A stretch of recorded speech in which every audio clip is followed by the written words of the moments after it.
US markets fall in regular trading in anticipation of earnings from AI chipmaker Nvidia. Futures extend losses on lack of commentary on its next generation chips, even as revenue more than doubles. Asian markets also trade with losses, while the GIFT Nifty is suggesting a lower start for the Indian markets. Crude prices fall for the second day running, with Brent slipping below $79 a barrel. Gold prices, though, consolidate around $25-50 an ounce. The RBI governor lists financial inclusion, cybersecurity and sustainable finance as three of the top central bank's priorities, says growing India's digital public infrastructure and making UPI and RuPay truly global are on top of its agenda this year. India's competition regulator approves the merger between Reliance Industries and Disney India's media assets. The $8.5 billion deal has been cleared subject to some voluntary modifications. And Reliance Industries will hold its 47th annual general meeting at 2 p.m. onwards this afternoon. Investors await concrete plans for the Jio and retail IPOs. Updates on new energy projects and Jio's 5G monetization will also be keenly watched out for.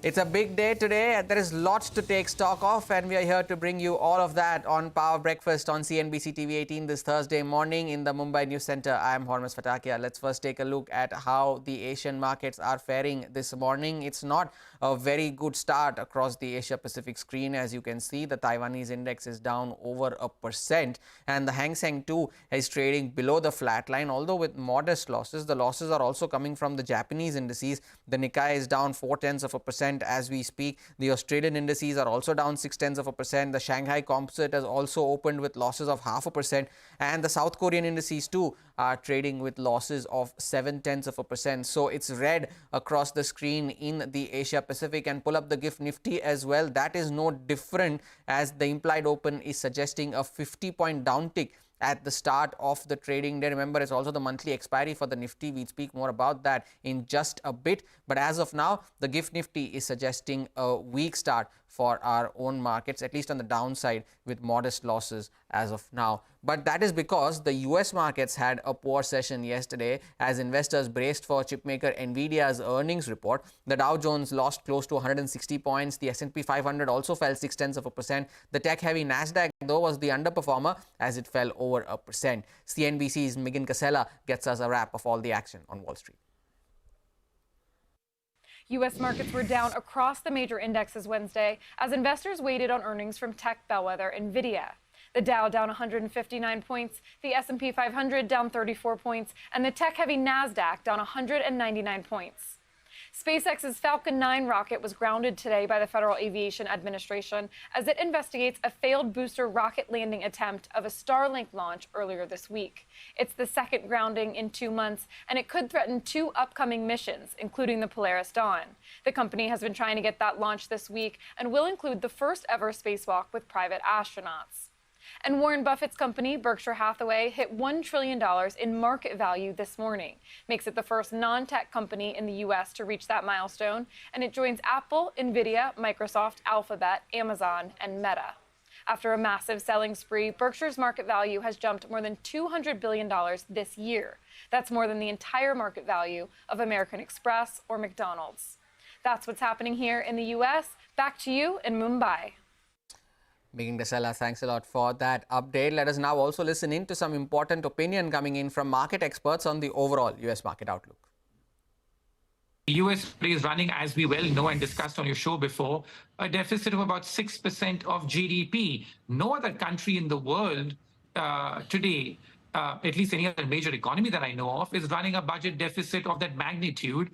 And both the candidates only have plans to further expand that deficit when they come to power. So I just feel that there's a lot of apprehension about that. Now, what's kept the U.S. market going, as we know, is really the tech sector and so much enthusiasm about AI and tech.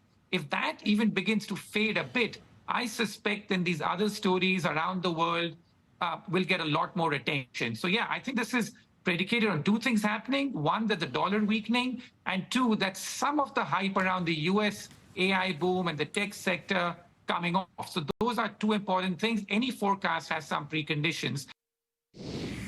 I think there's really two things to focus on. The first is that, of course, the mega caps, as we all know, have continued to outperform this year, and 6 of those 7 mega cap tech stocks are the top 6 stocks in terms of popularity across hedge funds. So that's one part of it. The other is that hedge funds have really added conviction to their positions. In fact, if you look across the average hedge fund right now, 70% of their portfolio is in their top 10 stocks. So they're getting the stocks right, and they're really putting conviction behind those calls. We had the VIX rise above 65. We had an extremely sharp drawdown for the S&P 500, and yet the market's basically back to its high. Hedge fund and mutual fund returns have been pretty solid. That's confidence inspiring.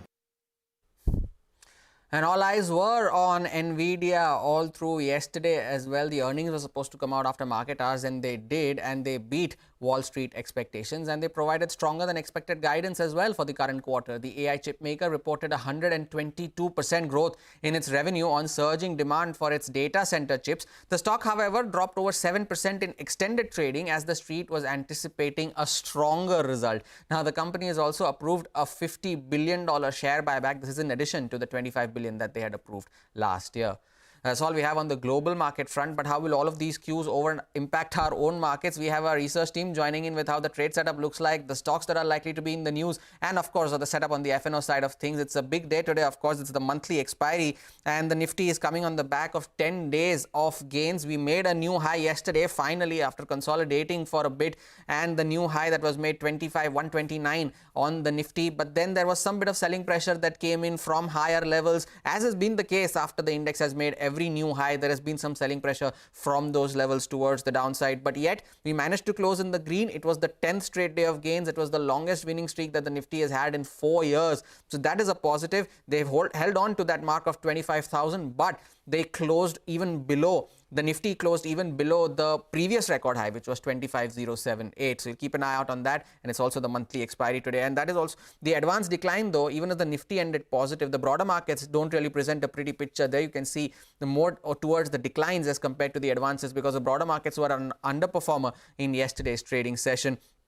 The Nifty Bank, though, it continues to remain, a talking point, because the only good bit was that it was still making higher highs on the charts. That is no longer there, because that streak was broken yesterday. And it could not close below that, above that mark of 51,250. It ended the August series down almost 400 points. So we'll keep an eye out on the Nifty Bank as well. But the gains that came on the Nifty yesterday were because of Nifty IT, and it was the IT index that held fort. But now the question is, after Nvidia's results and the pressure that you're seeing on the Nasdaq and the Nasdaq futures, will that dampen the rally that you have seen in the IT stocks so far? The other major question to ask is Reliance Industries. Now, the stock has been down for 2 straight days ahead of its AGM today. Will that put its hand up and offset any potential weakness that comes in? And also, of course, whether the Nifty has made a near-term top with some exhaustion starting to come in at higher levels. Of course, it's a monthly expiry today. Reliance AGM, big day. And of course, there are block deals worth over $1 billion lined up in today's session as well. We'll keep an eye out on all of that. The GIFT Nifty for now is suggesting a slightly weak start for our own markets, although that losses, though, has slightly come down from the start of the show. Over to Abhishek now, who's going to list out the stocks that you need to watch out for in today's session. Abhishek, good morning. What's on your list? Good morning, Homas. To begin with, Reliance Disney deal, CCIS approved the deal. So merger involves RIL, Viacom, 18 Media, Digital, 18 Media, Star India, as well as Star Television. This paves way for the formation of a new joint venture, and RIL will invest about 11,500 crore in this JV.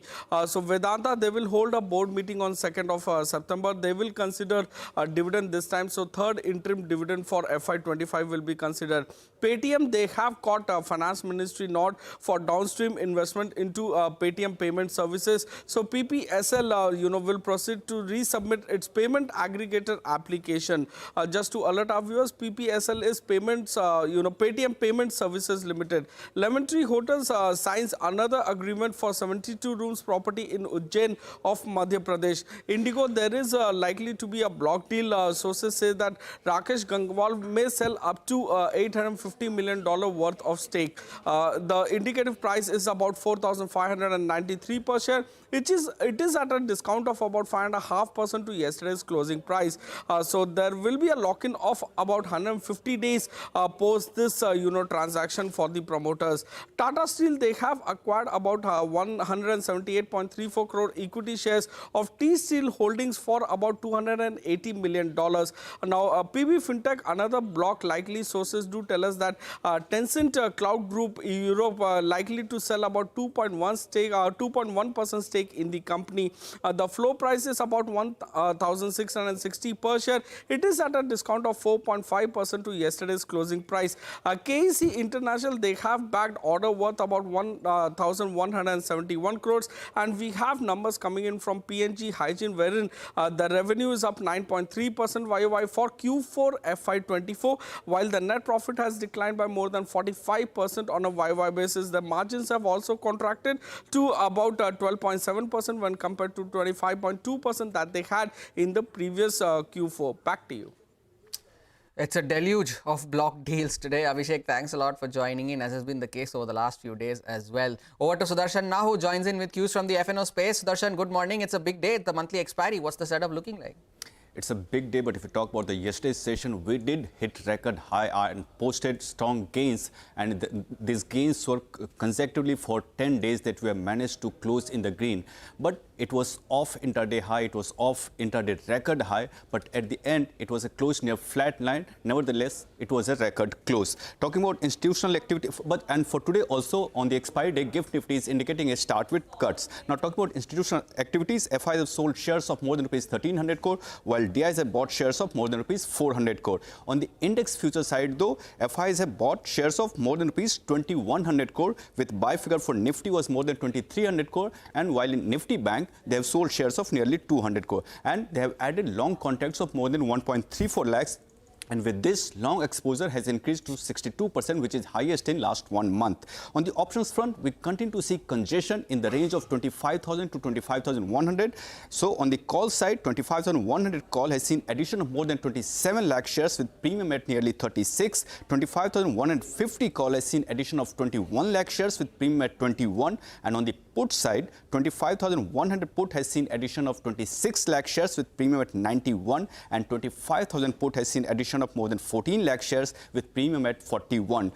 Talking about the support and resistance levels for Nifty, support is seen somewhere around 24,970, same as it was yesterday, and resistance continues to be around 25,200. Talking about the stocks in focus, new in the band, Bandhan Bank, Granules and Hind Copper, and India Cement remains in the band.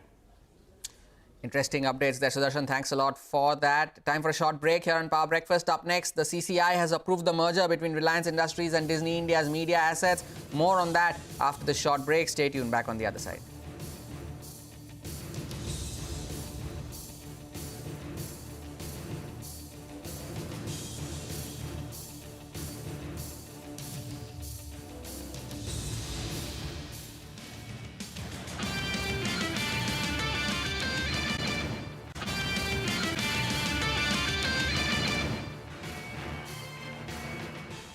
Welcome back. Now, the competition regulator has approved the merger between Reliance Industries and Disney India's media assets. The $8.5 billion deal has been cleared, but subject to some voluntary modifications. Vamakshi is joining in to tell us more. Vamakshi, what do the deal contours look like?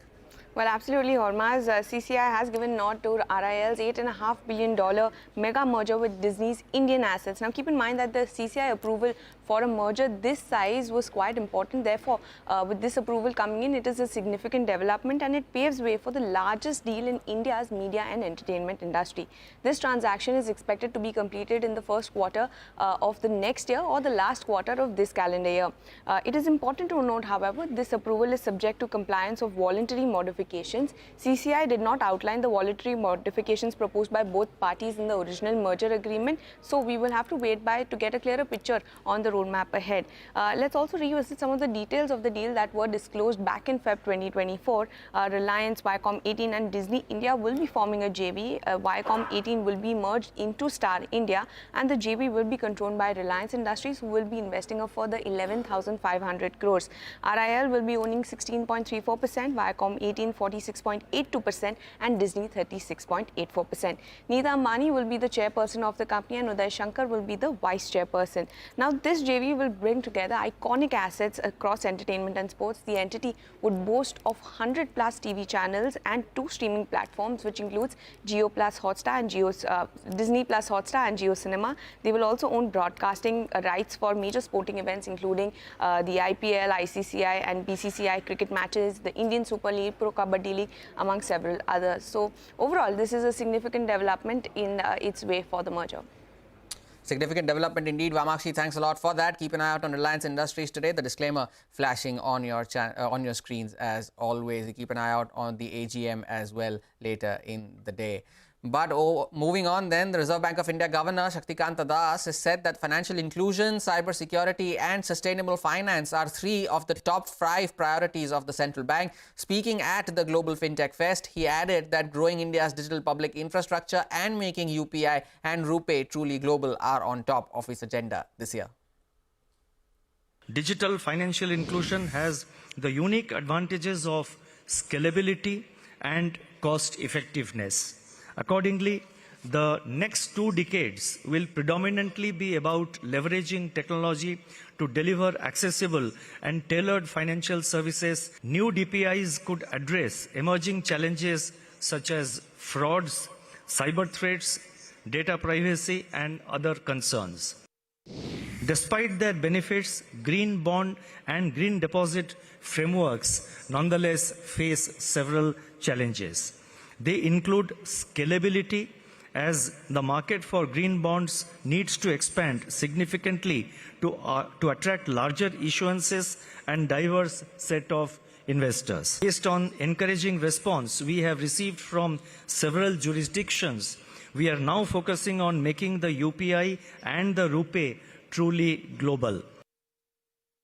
The RBI governor there at the Global FinTech Fest. Now, State Bank of India bids farewell to its chairman Dinesh Khara, making way for his successor C.S. Sethi, who assumed charge yesterday. Now, Sethi previously served as the managing director of India's largest public lender and also oversaw risk, compliance and retail businesses. The 59-year-old started his career as a probationary officer at SBI in 1988, and in his first interview as the chairman, Sethi told CNBC TV 18 that he expects growth in the corporate credit to continue and he does not expect any significant increase in credit costs. Listen.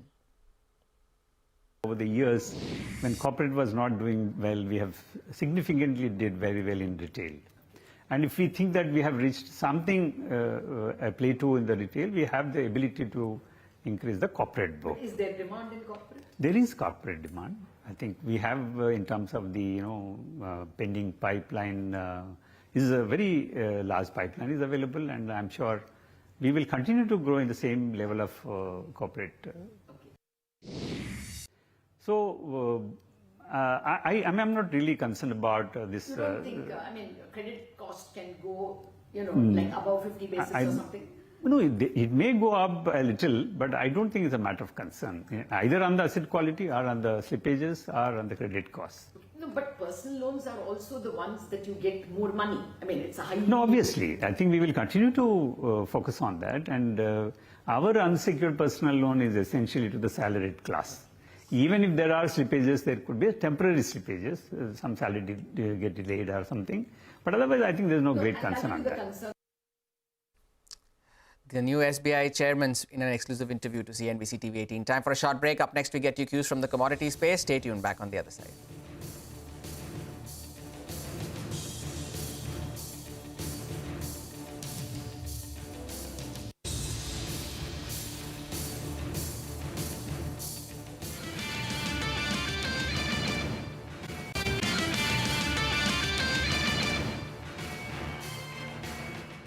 Back with us here on Power Breakfast, and Manisha Gupta now joins in with all the updates from the commodity space. Manisha, good morning. What's on your list today? Harman's morning, I'm looking at the crude oil prices, which are extending their declines with the ongoing demand concerns coming in from China, which is shifting to electric vehicles on a bigger note. And we also have seen a diesel demand decline in case of Europe, which also is changing its vehicle fleet. So that's what's weighing onto the markets today. But clearly, it's not so much of a decline because you still have concerns of output from Libya. The geopolitical tensions are still on. Though, of course, the markets are also looking at the U.S. crude inventories, which have declined less than what the street was earlier anticipating. estimating. And also there is some pressure because the dollar index has gained to 101, and this is ahead of the second estimate of the second quarter US GDP data there. You have US inflation coming in on Friday. Today is also about US jobless claims data coming in. So the next couple of days have a lot of US data coming in, and ahead of that there is some strength in US dollar index. Some decline is also what we are working with right now in case of precious metal prices. Gold fell by a percentage point, silver fell 2.5%. There is some pressure in the metals as well. But even with the 1 to 2% of a decline that you are seeing in metals right now, the month of August definitely is closing on a higher note for many of these. Closing on a higher note for many of the metals. Manisha, thanks a lot for that update. But with that, it's a wrap on this edition of Power Breakfast from me and the team that put this show together. Thank you so much for watching. Bazaar Morning Call takes the action forward.